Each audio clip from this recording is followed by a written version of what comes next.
श्री कृष्ण मेरे सभी प्यारे कथा श्रोताओं को, मेरा नाम है नमित अग्रवाल और स्वागत है आपका मेरे चैनल कथावाचक में। पिछली कथा में हम लोगों ने पढ़ा था कि श्री कृष्ण पांडवों से कहते हैं कि मैं खुद हस्तिनापुर जाकर दुर्योधन को समझाऊंगा, ताकि भविष्य में कोई ये ना कह सके कि श्री कृष्ण कौरवों को जाकर समझा सकते थे पर उन्होंने ऐसा नहीं किया इसलिए युद्ध हुआ। तब फिर वे हस्तिनापुर जाते हैं, सभी सभा में इकट्ठे हो गए हैं और श्री कृष्ण जी के बोलने की राह देख रहे हैं।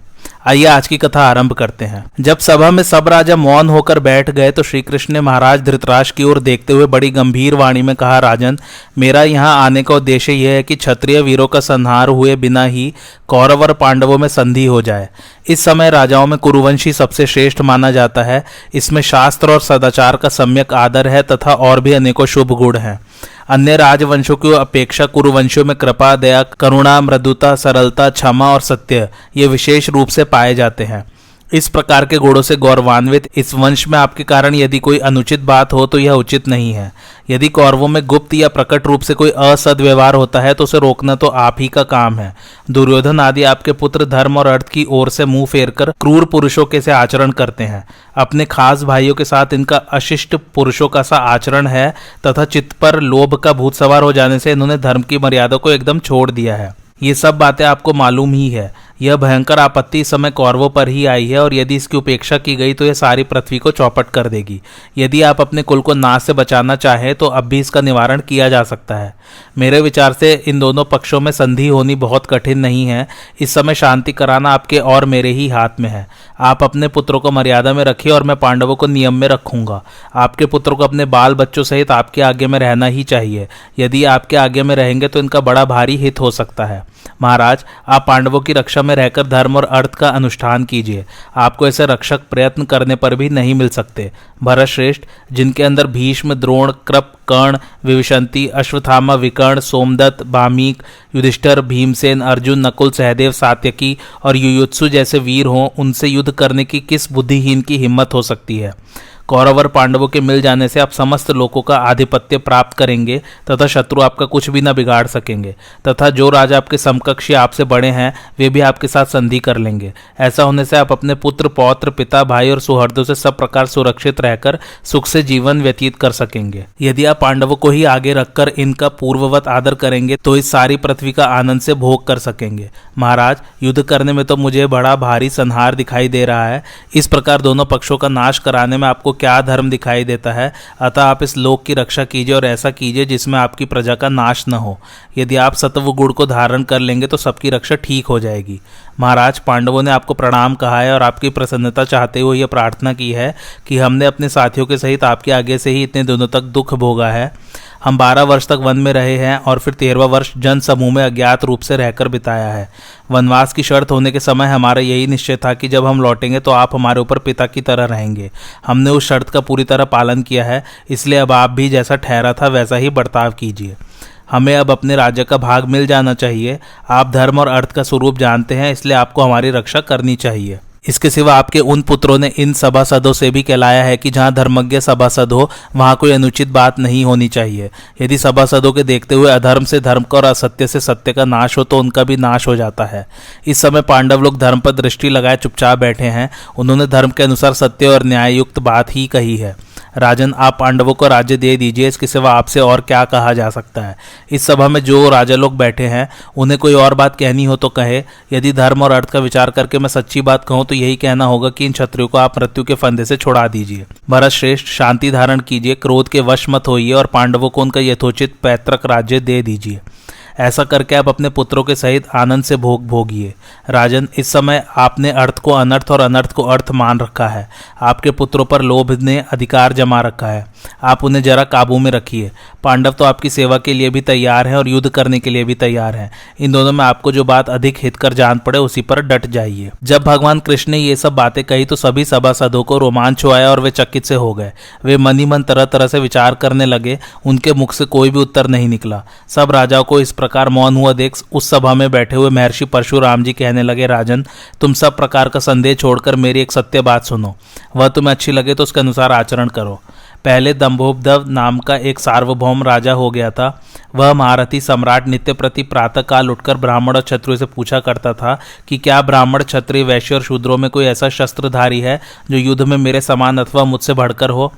इस प्रकार कहते हुए वह राजा अत्यंत गर्वोन्मत्त होकर इस संपूर्ण पृथ्वी पर विचरता था। राजा का ऐसा घमंड देखकर कुछ तपस्वी ब्राह्मणों ने उससे कहा, इस पृथ्वी पर ऐसे 2 सत्पुरुष हैं जिन्होंने संग्राम में अनेकों को परास्त किया है, उनकी बराबरी तुम कभी नहीं कर सकोगे। इस पर उस राजा ने पूछा, वे वीर पुरुष कहाँ है, उन्होंने कहाँ जन्म लिया है, वे क्या काम करते हैं और वे कौन है। ब्राह्मणों ने कहा, वे नर और नारायण नाम के 2 तपस्वी हैं, इस समय वे मनुष्य लोक में ही आए हुए हैं, तुम उनके साथ युद्ध करो। वे गंधमादन पर्वत पर बड़ा ही घोर और अवर्णनीय तप कर रहे हैं। राजा को यह बात सहन नहीं हुई। वह उसी समय बड़ी भारी सेना सजाकर उनके पास चल दिया और गंधमादन पर जाकर उनकी खोज करने लगा। थोड़ी ही देर में उसे वे दोनों मुनि दिखाई दिए। उनके शरीर की शिराएं तक दिखने लगी थी। शीत, घाम और वायु को सहन करने के कारण वे बहुत ही क्रश हो गए थे। राजा उनके पास गया और चरण स्पर्श कर उनसे कुशल पूछी। मुनियों ने भी फल फूल, आसन और जल से राजा का सत्कार करके पूछा, कहिए हम आपका क्या काम करें। राजा ने उन्हें आरंभ से ही सब बातें सुनाकर कहा कि इस समय मैं आपसे युद्ध करने के लिए आया हूँ। यह मेरी बहुत दिनों की अभिलाषा है, इसलिए इसे स्वीकार करके ही आप मेरा आतिथ्य कीजिए। नर नारायण ने कहा, राजन, इस आश्रम में क्रोध, लोभ आदि दोष नहीं रह सकते। यहाँ युद्ध की तो कोई बात ही नहीं है, फिर अस्त्र शस्त्र या कुटिल प्रकृति के लोग कैसे रह सकते हैं। पृथ्वी पर बहुत से क्षत्रिय हैं, तुम किसी दूसरी जगह जाकर युद्ध के लिए प्रार्थना करो।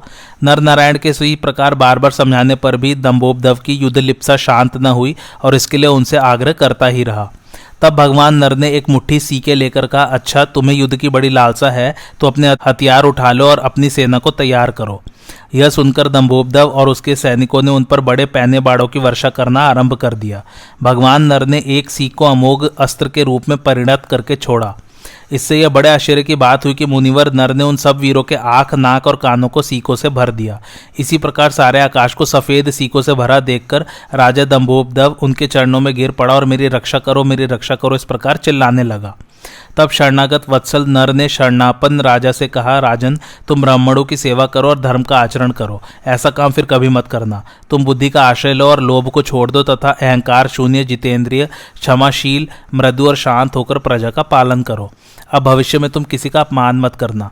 इसके बाद राजा दंभोपद्रव उन मुनीश्वरों के चरणों में प्रणाम कर अपने नगर में लौट आया और अच्छी तरह धर्मानुकूल व्यवहार करने लगा। इस प्रकार उस समय नर ने यह बड़ा भारी काम किया था।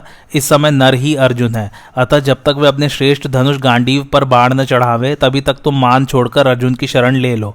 जो संपूर्ण जगत के निर्माता, सबके स्वामी और समस्त कर्मों के साक्षी हैं, वे नारायण अर्जुन के सखा हैं। इसलिए युद्ध में उनके पराक्रम को सहना तुम्हारे लिए कठिन होगा। अर्जुन में अगणित गुण हैं और श्री कृष्ण तो उससे भी बढ़कर है। कुंती पुत्र अर्जुन के गुणों का तो तुम्हें कई बार परिचय मिल चुका है। जो पहले नर और नारायण थे वे ही समय अर्जुन और श्री कृष्ण है। उन दोनों को तुम समस्त पुरुषों में श्रेष्ठ और बड़े वीर समझो। यदि तुम्हें मेरी बात ठीक जान पड़ती हो और मेरे प्रति किसी प्रकार का संदेह न हो तो तुम सद्बुद्धि का आश्रय लेकर पांडवों के साथ संधि कर लो।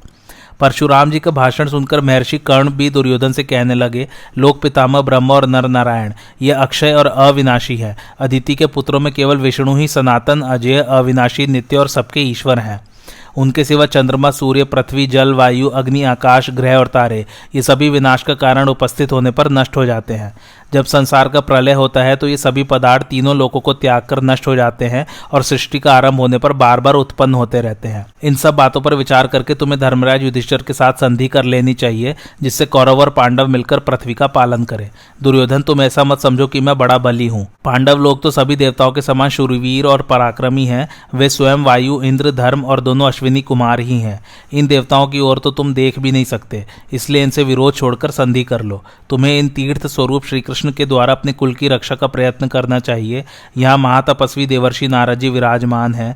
ये श्री विष्णु भगवान के महात्म्य को प्रत्यक्ष जानते हैं और वे चक्र गदाधर श्री विष्णु ही यहाँ श्री कृष्ण के रूप में विद्यमान है। महर्षि कर्ण की बात सुनकर दुर्योधन लंबी लंबी सांस लेने लगा। उसकी त्योरी चढ़ गई और वह कर्ण की ओर देखकर जोर जोर से हंसने लगा। उस दुष्ट ने कर्ण के कथन पर कुछ भी ध्यान नहीं दिया और ताल ठोककर इस प्रकार कहने लगा, महर्षि, जो कुछ होने वाला है और जैसी मेरी गति होनी है उसी के अनुसार ईश्वर ने मुझे रचा है और वैसा ही मेरा आचरण है। उसमें आपके कथन से क्या होना है। भगवान वेदव्यास, भीष्म और नारद जी ने भी दुर्योधन को अनेक प्रकार से समझाया। तब सब प्रकार के धर्म और अर्थ के रहस्य को जानने वाले श्री कृष्ण मधुर वाणी में दुर्योधन से कहने लगे, कुरुनंदन, मेरी बात सुनो। इससे तुम्हें और तुम्हारे परिवार को बड़ा सुख मिलेगा। तुमने बड़े बुद्धिमानों के कुल में जन्म लिया है, इसलिए तुम्हें यह शुभ काम कर डालना चाहिए। तुम जो कुछ करना चाहते हो वैसा काम तो वे लोग करते हैं जो नीच कुल में पैदा हुए हैं तथा दुष्टचित, क्रूर और निर्लज हैं। इस विषय में तुम्हारी जो हठ है वह बड़ी भयंकर अधर्म रूप और प्राणों की प्यासी है। उससे अनिष्ट ही होगा, उसका कोई प्रयोजन भी नहीं है और न वह सफल ही हो सकती है। देखो, पांडव लोग बड़े बुद्धिमान, शूरवीर, उत्साही, आत्मज्ञ और बहुश्रुत हैं। तुम उनके साथ संधि कर लो, इसी में तुम्हारा हित है। और यही महाराज धृतराष्ट्र, पितामह भीष्म, द्रोणाचार्य, विदुर, कृपाचार्य, सोमदत्त, वाल्मीकि, अश्वत्थामा, विकर्ण, संजय, विभीषण तथा तुम्हारे अधिकांश बंधु बांधवों और मित्रों को भी प्रिय भी है। वे तुम्हारे खास भाई ही हैं, उन पर तुम्हें रोष नहीं रखना चाहिए। श्रेष्ठ पुरुष ऐसा काम करते हैं जो अर्थ, धर्म और काम की प्राप्ति कराने वाला हो, और यदि उससे इन तीनों की सिद्धि होने की संभावना नहीं होती तो वे धर्म और अर्थ को ही सिद्ध करने का प्रयत्न करते हैं। अर्थ, धर्म और काम ये तीनों अलग अलग हैं। बुद्धिमान पुरुष इनमें से धर्म के अनुकूल रहते हैं, मध्यम पुरुष अर्थ को प्रधान मानते हैं और मूर्ख कलह के हेतुभूत काम के गुलाम बने रहते हैं। किंतु जो पुरुष इंद्रियों के वशीभूत होकर लोभवश धर्म को छोड़ देता है वह दूषित उपायों से अर्थ और काम प्राप्ति की वासना में फंसकर नष्ट हो जाता है। अतः जो मनुष्य अर्थ और काम के लिए उत्सुक हो उसे पहले धर्म का ही आचरण करना चाहिए। विद्वान लोग धर्म को ही त्रिवर्ग की प्राप्ति का एकमात्र कारण बताते हैं। तुम जो पांडवों की ओर मुंह मोड़कर किसी दूसरे के भरोसे अपनी रक्षा करना चाहते हो तथा दुशासन, कर्ण और शकुनी के हाथ में अपने ऐश्वर्य सौंपकर पृथ्वी को जीतने की आशा रखते हो, सो याद रखो, ये तुम्हें ज्ञान, धर्म और अर्थ की प्राप्ति नहीं करा सकते। पांडवों के सामने इनका कुछ भी पराक्रम नहीं चल सकता। तुम्हें साथ रखकर भी ये सब राजा पांडवों की टक्कर नहीं झेल सकते। तुम्हारे पास ये जितनी सेना इकट्ठी हुई है, यह क्रोधित भीमसेन के मुख की ओर तो आंख भी नहीं उठा सकती। ये भीष्म, द्रोण, कर्ण, कृप, भूरिश्रवा, अश्वत्थामा और जयद्रथ मिलकर भी अर्जुन का मुकाबला नहीं कर सकते। अर्जुन को युद्ध में परास्त करना तो समस्त देवता, असुर, गंधर्व और मनुष्य के भी वश की बात नहीं है। इसलिए तुम युद्ध में अपना मन मत लगाओ। अच्छा, भला तुम ही इन सब राजाओं में कोई ऐसा वीर दिखाओ जो रणभूमि में अर्जुन का सामना करके फिर सकुशल घर लौट सकता हो। अजय, जिसने संग्राम में साक्षात श्री शंकर जी को भी संतुष्ट कर दिया, उस अजय और विजयी वीर अर्जुन को तुम जीतने की आशा रखते हो? फिर जब मैं भी उसके साथ हूं तब तो साक्षात इंद्र ही क्यों ना हो। ऐसा कौन है जो अपने मुकाबले में आए हुए अर्जुन को युद्ध के लिए ललकार सके? जो पुरुष युद्ध में अर्जुन को जीतने की शक्ति रखता है वह तो अपने हाथों से पृथ्वी को उठा सकता है, क्रोध से सारी प्रजा को भस्म कर सकता है और देवताओं को भी स्वर्ग से गिरा सकता है। तुम तनिक अपने पुत्र, भाई, बंधु बांधव और संबंधियों की ओर तो देखो, ये तुम्हारे लिए नष्ट न हो। देखो, कौरवों का बीज बना रहने दो, इस वंश का पराभव मत करो, अपने को कुलघाती मत कहलाओ और अपनी कीर्ति को कलंकित मत करो। महारथी पांडव तुम्हें ही युवराज बनाएंगे और इस साम्राज्य पर तुम्हारे पिता धृतराष्ट्र को ही स्थापित करेंगे। देखो, बड़े उत्साह से अपने पास आती हुई राजलक्ष्मी का तिरस्कार मत करो और पांडवों को आधा राज्य देकर यह महान ऐश्वर्य प्राप्त कर लो। यदि तुम पांडवों से संधि कर लोगे और अपने हितैषियों की बात मानोगे तो चिरकाल तक अपने मित्रों के साथ आनंद पूर्वक सुख भोगोगे। अंत में राजा धृतराष्ट्र कहने लगे, दुर्योधन, मेरी समझ में तो यह संधि करने का ही समय है, तुम इसे हाथ से मत जाने दो। देखो, श्री कृष्ण संधि के लिए प्रार्थना कर रहे हैं और तुम्हारे हित की बात कह रहे हैं। इस समय यदि तुम इनकी बात नहीं मानोगे तो तुम्हारा पतन किसी प्रकार नहीं रुक सकेगा। ये अप्रिय बातें सुनकर राजा दुर्योधन ने श्री कृष्ण से कहा, केशव, आपको अच्छी तरह सोच समझकर बोलना चाहिए। आप तो पांडवों के प्रेम की दुहाई देकर उल्टी सीधी बातें कहते हुए विशेष रूप से मुझे ही दोषी ठहरा रहे हैं। सो क्या आप बलाबल का विचार करके ही सर्वदा मेरी निंदा किया करते हैं? मैं देखता हूं आप विदुर जी, पिताजी, आचार्य जी और दादाजी अकेले मेरे ही ऊपर सारे दोष लाद रहे हैं। मैंने तो खूब विचार कर देख लिया, मुझे अपना कोई भी बड़े से बड़ा या छोटे से छोटा दोष दिखाई नहीं देता। पांडव लोग अपने ही शौक से जुआ खेलने में प्रवृत्त हुए थे, उसमें मामा शकुनी ने उनका राज्य जीत लिया, इसी से उन्हें वन में जाना पड़ा। बताइए, इसमें मेरा क्या अपराध था जो हमारे साथ वैर ठान कर वे विरोध कर रहे हैं? हम जानते हैं पांडवों में हमारा सामना करने की शक्ति नहीं है, फिर भी बड़े उत्साह के साथ वे हमारे प्रति शत्रुओं का सा बर्ताव क्यों कर रहे हैं? हम उनके भयानक कर्म को देखकर या आप लोगों की भीषण बातों को सुनकर डरने वाले नहीं हैं। इस प्रकार तो हम इंद्र के सामने भी नहीं झुक सकते। कृष्ण, हमें तो ऐसा कोई भी क्षत्रिय दिखाई नहीं देता जो युद्ध में हमें जीतने की हिम्मत रखता हो। भीष्म, द्रोण, कृप और कर्ण को तो देवता लोग भी युद्ध में नहीं जीत सकते, पांडवों की तो बात ही क्या है। फिर स्वधर्म का पालन करते हुए हम यदि युद्ध में काम ही आ गए तो स्वर्ग प्राप्त करेंगे। यह तो क्षत्रियों का प्रधान धर्म है। इस प्रकार यदि हमें युद्ध में वीरगति प्राप्त हुई तो कोई पछतावा नहीं होगा, क्योंकि उद्योग करना ही पुरुष का धर्म है। ऐसा करते हुए मनुष्य चाहे नष्ट भले ही हो जाए, किंतु उसे झुकना नहीं चाहिए। मुझ जैसा वीर पुरुष तो धर्म रक्षा के लिए केवल ब्राह्मणों को नमस्कार करता है और किसी को तो कुछ नहीं समझता। यही क्षत्रिय का धर्म और यही मेरा मत है। पिताजी मुझे पहले जो राज्य का भाग दे चुके हैं उसे मेरे जीवित रहते कोई ले नहीं सकता। मेरी बाल्यावस्था में अज्ञान या भय के कारण ही पांडवों को राज्य मिल गया था, अब वह उन्हें फिर नहीं मिल सकता। केशव, जब तक मैं जीवित हूं तब तक तो पांडवों को इतनी भूमि भी नहीं दे सकता जितनी कि एक बारीक सुई की नोक से छिद सकती है। दुर्योधन की बातें सुनकर श्री कृष्ण की त्योरी चढ़ गई। फिर उन्होंने कुछ देर विचार कर कहा, दुर्योधन, यदि तुम्हें वीर शैया की इच्छा है तो कुछ दिन अपने मंत्रियों के सही धैर्य धारण करो, तुम्हें अवश्य वही मिलेगी और तुम्हारी यह कामना पूर्ण होगी। पर याद रखो, बड़ा भारी जन संहार होगा, और तुम जो ऐसा मानते हो कि पांडवों के साथ मेरा कोई दुर्व्यवहार नहीं हुआ, सो इस विषय में यहाँ जो राजा लोग उपस्थित है वे ही विचार करें। देखो, पांडवों के वैभव से जल भुनकर तुमने और शकुनी ने ही तो जुआ खेलने की खोटी सलाह की थी। जुआ तो भले आदमियों की बुद्धि को भ्रष्ट करने वाला है ही। जो दुष्ट पुरुष इसमें प्रवृत्त होते हैं उनमें कलह और क्लेश की ही वृद्धि होती है। और तुमने द्रौपदी को सभा में बुलाकर खुल्लम खुल्ला जैसी जैसी अनुचित बातें कही थी, अपनी भाभी के साथ ऐसी कुचाल क्या कोई भी कर सकता है? अपने सदाचारी, अलोलूप और सर्वदा धर्म का आचरण करने वाले भाइयों के साथ कौन भला आदमी ऐसा दुर्व्यवहार कर सकता है? उस समय कर्ण, दुशासन और तुमने क्रूर और नीच पुरुषों के समान अनेकों कटु शब्द कहे थे। तुमने वारणावत में बालक पांडवों को उनकी माता के सहित फूंक डालने का बड़ा भारी यत्न किया था। उस समय पांडवों को बहुत सा समय अपनी माता के सहित छिपे छिपे एक चक्रा नगरी में रहकर बिताना पड़ा था। इसके सिवा विष देने आदि अनेकों उपायों से तुम पांडवों को मारने का यत्न करते रहे हो, परंतु तुम्हारा कोई उद्योग सफल नहीं हुआ। इस प्रकार पांडवों के प्रति तुम्हारी सर्वदा खोटी बुद्धि और कपटमय आचरण रहा है। फिर यह कैसे कहा जा सकता है कि महात्मा पांडवों के प्रति तुम्हारा कोई अपराध नहीं है? यदि तुम पांडवों को उनका पैतृक भाग नहीं दोगे तो पापात्मन, याद रखो, तुम्हें ऐश्वर्य से भ्रष्ट होकर और उनके हाथ से मरकर वह देना पड़ेगा। अपने इन हितैषियों की बातों को न मानकर तुम कभी सुख नहीं पा सकते। जिस समय भगवान कृष्ण यह सब बातें कह रहे थे उस समय बीच ही में दुशासन दुर्योधन से इस प्रकार कहने लगा, राजन, आप यदि अपनी इच्छा से पांडवों के साथ संधि नहीं करेंगे तो मालूम होता है ये भीष्म, द्रोण और हमारे पिताजी आपको, मुझे और कर्ण को बांधकर पांडवों के हाथ में सौंप देंगे। भाई की यह बात सुनकर दुर्योधन का क्रोध और भी बढ़ गया और वह सांप की तरफ फुफकार मारता हुआ सभी का तिरस्कार कर वहां से चलने को तैयार हो गया।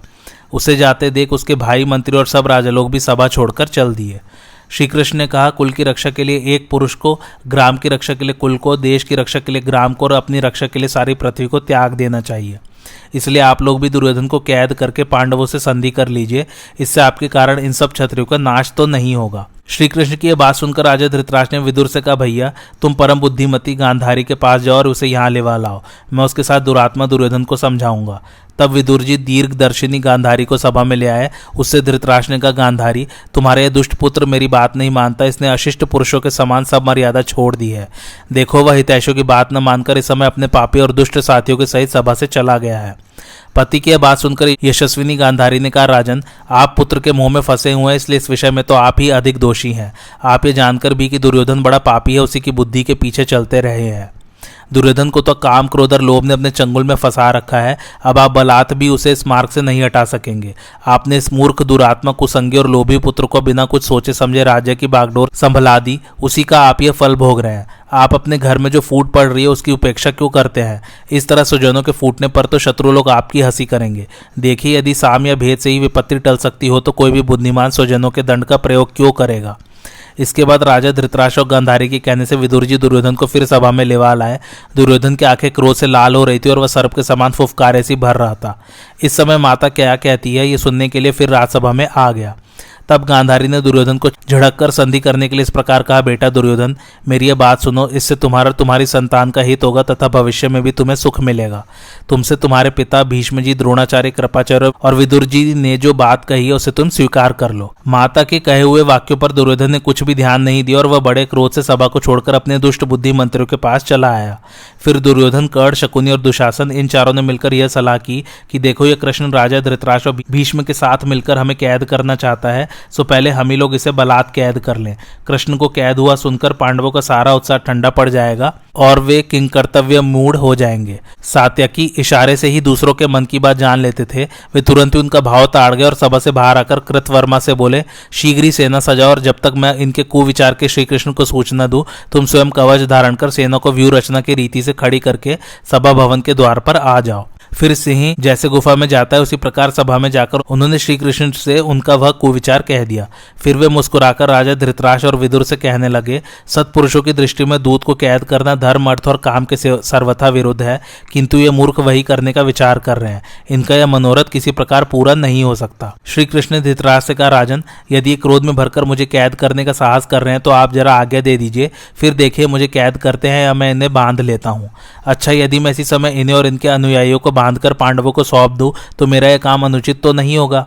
राजन, मैं आपके सब पुत्रों को आज्ञा देता हूँ, दुर्योधन की जैसी इच्छा है वह वैसा कर देखे। इस पर महाराज धृतराष्ट्र ने विदुर से कहा, तुम शीघ्र ही पापी दुर्योधन को ले आओ, संभव है इस बार मैं उसके अनुयायियों सहित उसे ठीक रास्ते पर ला सकूं। विदुर जी दुर्योधन की इच्छा न होने पर भी उसे फिर सभा में ले आए। उस समय उसके भाई और राजा लोग भी उसके साथ ही लगे हुए थे। तब राजा धृतराष्ट्र ने उससे कहा, क्या रे कुटिल दुर्योधन, तू अपने पापी साथियों के साथ मिलकर एकदम पाप कर्म करने पर ही उतारू हो गया है। याद रख, तुझ जैसा मूढ़ और कुल कलंक पुरुष जो कुछ करने का विचार करेगा वह कभी पूरा नहीं होगा, उससे सत्पुरुष तेरी निंदा करेंगे। कहते हैं तू अपने पापी साथियों से मिलकर इन श्री कृष्ण को कैद करना चाहता है, सो इन्हें तो इंद्र के सहित सब देवता भी अपने काबू में नहीं कर सकते। भगवान कृष्ण ने कहा, दुर्योधन, तुम जो अज्ञानवश यह समझते हो कि मैं अकेला हूं और मुझे दबाकर कैद करना चाहते हो, सो याद रखो समस्त पांडव और वृष्णि तथा अंधक वंशीय यादव भी यही हैं। वे ही नहीं, आदित्य, रुद्र, वसु और समस्त महर्षिगण भी यहीं मौजूद है। ऐसा कहकर शत्रुदमन श्री कृष्ण ने अट्टहास किया। बस तुरंत ही उनके सब अंगों में बिजली सी कांति वाले अंगुष्ठाकार सब देवता दिखाई देने लगे। उनके ललाट देश में ब्रह्मा, वक्षस्थल में रुद्र, भुजाओं में लोकपाल और मुख में अग्निदेव थे। आदित्य, साध्य, वसु, अश्विनी कुमार, इंद्र के सहित मरुदगण, विश्वदेव तथा यक्ष, गंधर्व और राक्षस, ये सब उनके शरीर से अभिन्न जान पड़ते थे। उनकी दोनों भुजाओं से बलभद्र और अर्जुन प्रकट हुए। उनमें धनुर्धर अर्जुन दाहिनी ओर और हलधर बलराम बाई ओर थे। भीम, युधिष्ठिर और नकुल सहदेव उनके पृष्ठभाग में थे तथा प्रद्युम्नादि अंधक और वृष्णिवंशी यादव अस्त्र शस्त्र लिए उनके आगे दिख रहे थे।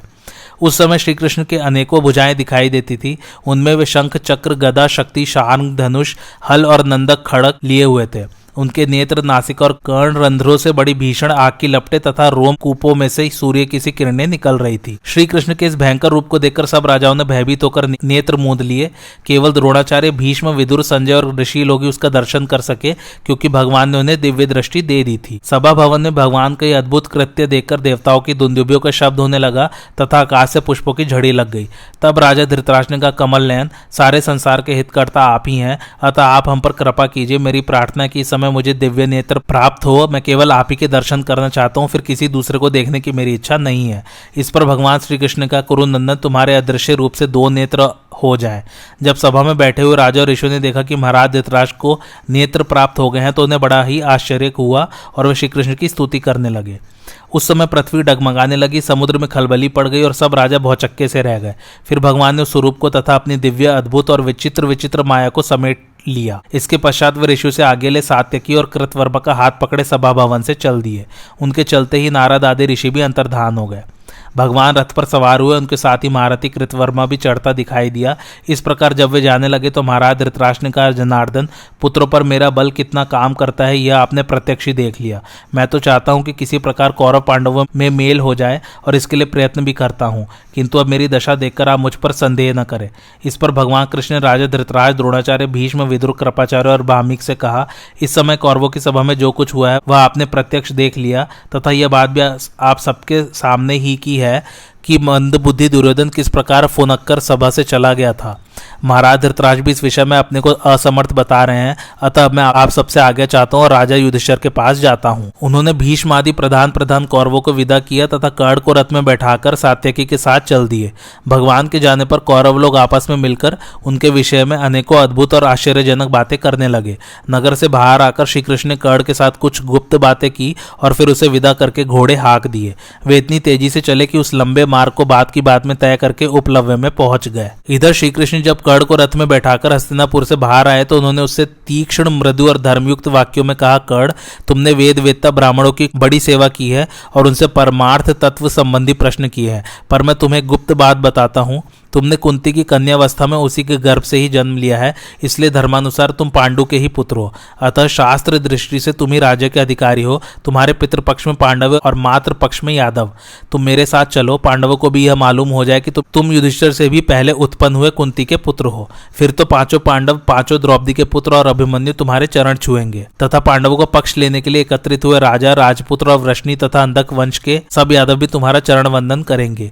मेरी इच्छा है कि धौम्य मुनि आज ही तुम्हारे लिए होम करें और चारों वेदों के ज्ञाता ब्राह्मण लोग तुम्हारा अभिषेक करें। हम सब लोग भी मिलकर तुम्हारा ही राज्याभिषेक करेंगे। धर्मपुत्र राजा युधिष्ठिर तुम्हारे युवराज होंगे और हाथ में श्वेत चवर लेकर तुम्हारे पीछे रथ पर बैठेंगे। तुम्हारे मस्तक पर भीमसेन बड़ा भारी श्वेत छत्र लगाएंगे। अर्जुन तुम्हारा रथ हाँकेंगे। अभिमन्यु सर्वदा तुम्हारे पास रहेगा तथा नकुल, सहदेव, द्रौपदी के 5 पुत्र, पांचाल राजकुमार और महारथी शिखंडी तुम्हारे पीछे चलेंगे। मैं भी तुम्हारे पीछे ही चला करूंगा। इस प्रकार अपने भाई पांडवों के साथ तुम राज्य भोगो तथा जप, होम और तरह तरह के मंगल कृत्यों का अनुष्ठान करो। आज की कथा यहीं समाप्त होती है। कैसी लगी आप लोगों को मेरी कथा मुझे कमेंट करके जरूर बताइए और मेरे चैनल कथावाचक को लाइक, शेयर और सब्सक्राइब जरूर कीजिए। Thanks for watching. धन्यवाद।